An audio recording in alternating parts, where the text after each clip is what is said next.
Morning News starts now with a breaking news alert. Welcome back. We're watching severe weather move across the area as it starts to move out. We're covering the very latest on the wrap-up and everything that you need to know to start your morning. Good morning, everyone. It's Monday, April 13th. I'm Margaret Ann Carter. Thanks so much for joining us this morning. Of course, we have all of our weather team here this morning. They have been working throughout the night to make sure that everyone is completely aware of what's going on out there. We've seen several tornado warnings, severe thunderstorm warnings in our area as well. So we do have Chief Meteorologist Kendra Kent, Isaac Williams, and Nicole Pape all in the studio this morning, keeping a look at the very latest developments. Yeah, it's been a really intense overnight. Kendra and Isaac really did going over the overnight hours. Our first tornado warning came in shortly before midnight, and it's been incredibly active since.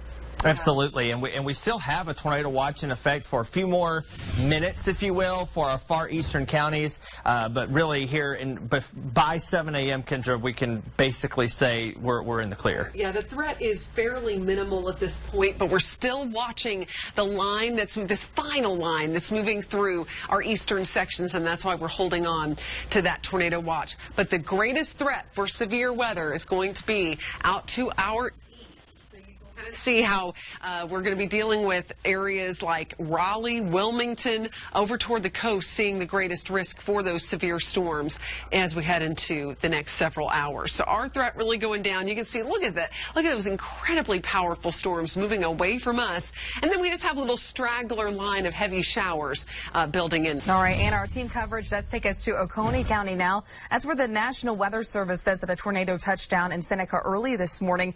We've gotten multiple reports that there is widespread destruction there. Fox Carolina's Michelle Zhu has just arrived there a bit ago. Michelle, what are you seeing in the area that you're in now?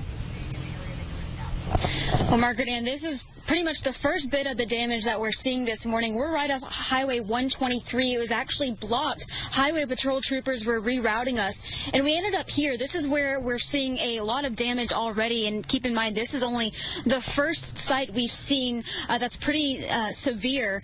We did see a man go in there. He began sawing it. He told us he was a construction worker. He was trying to get through because one of his buddies had a tree just completely covering the roof there. So we've gotten a lot of messages from people in the Seneca area saying that there's a lot of situations like this with trees falling on the tops of homes.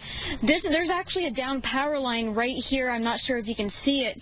It is still pretty dark, so just keep that in mind. If you're hitting the road this morning, you likely will see damage, whether it's fallen trees, down power lines. You can see behind me, crews have already blocked off this road here. We're at State Park Road and Batson Road, right around Travelers Rest. Like I was saying, they blocked off the road because crews are busy trying to clear a tree off the roadway. I know it's kind of hard to see. We have to stay pretty far back to make sure that we're staying safe and to make sure that the crews are staying safe. But we have seen them start to move a large tree off the roadway. They have some big equipment down there as well. We saw an excavator working not too long ago, and this has completely shut down the road here. We've had a lot of traffic having to divert around here, and I know a lot of people are already working from home, but we do have some critical workers, some necessary workers who have been trying to get their ways to work. I spoke with a man who works at Walmart near here not too long ago, and he wasn't sure how he was going to get back into work, but as we all know, it's a very critical job right now, making sure that people have the food and supplies that they need.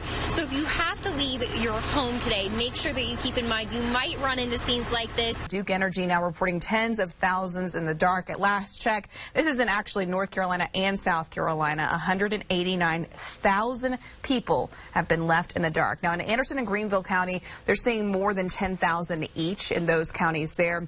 And just in South Carolina, there's about 59,000 people without power at this time. So make sure that you're staying up to date with us and you download that Fox Carolina News app. It is the perfect tool to keep you updated on the latest watches and warnings for your area. It's free in the App Store and Google Play, and we can send those alerts straight to your phone so that you have it in your hand at your fingertips there.